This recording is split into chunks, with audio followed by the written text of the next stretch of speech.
Hello, good evening. Welcome to ARS news channel. RCB victory పరేడ్లో తొక్కిసలాట. 10 మంది మూతి, చాలా మందికి తీవ్ర గాయాలు.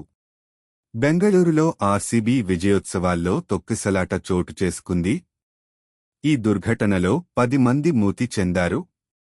పదుల సంఖ్యలో అభిమానులకు తీవ్ర గాయాల పాలయ్యారు. 18 ఏళ్ల తర్వాత తొలిసారి ఐపీఎల్ ట్రోఫీ అందుకున్న ఆర్సీబీ టీంను చిన్నస్వామి స్టేడియంలో విజయోత్సవాలు నిర్వహించారు. ఈ సందర్భంగా ఆర్సీబీ ఆటగాళ్లను చూసేందుకు అభిమానులు భారీగా ఎగబడటంతో తొక్కిసలాట జరిగింది.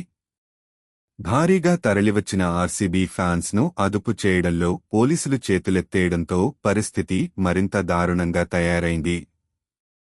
మంగళవారం జరిగిన ఐపీఎల్ ఫైనల్లో పంజాబ్ను ఓడించిన రాయల్ ఛాలెంజర్స్ బెంగళూరు ఐపీఎల్ చరిత్రలో తొలిసారి కప్ను ముద్దాడింది.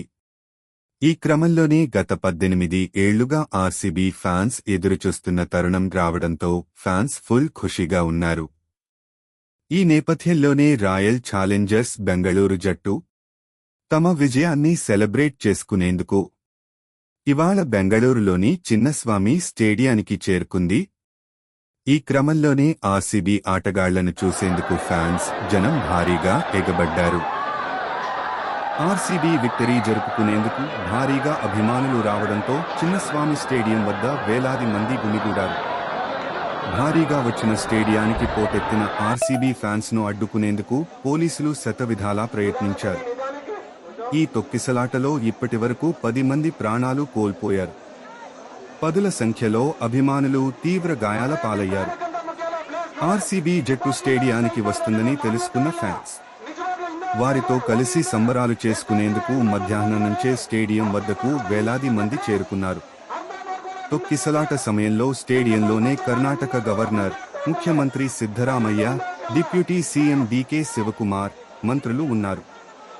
మంగళవారం అహ్మదాబాద్లోని నరేంద్ర మోదీ స్టేడియంలో పంజాబ్ కింగ్స్తో జరిగిన ఫైనల్ మ్యాచ్లో ఆర్సీబీ 6 పరుగుల తేడాతో విజయం సాధించిన విషయం తెలిసిందే. 17 సీజన్లుగా కప్పు గెలవలేకపోయిన ఆర్సీబీ ఫైనల్గా 18వ సీజన్లో తమ తొలి ఐపీఎల్ ట్రోఫీ సాధించడంతో ఈ రోజు బెంగళూరులో సీఎం సిద్ధరామయ్య ఆర్సీబీ ఆటగాళ్లను సన్మానించే కార్యక్రమం పెట్టుకున్నారు. ముందు విధాన సౌధకు చేరుకుని అక్కడ సీఎంను కలిసి అక్కడి నుంచి చిన్నస్వామి స్టేడియానికి ర్యాలీగా వెళ్లాలి అనుకున్నారు. కానీ పోలీసులు ర్యాలీకి అనుమతి ఇవ్వకపోవడంతో విధాన సౌధ నుంచి నేరుగా ఆటగాళ్లు స్టేడియానికి చేరుకోనున్నారు.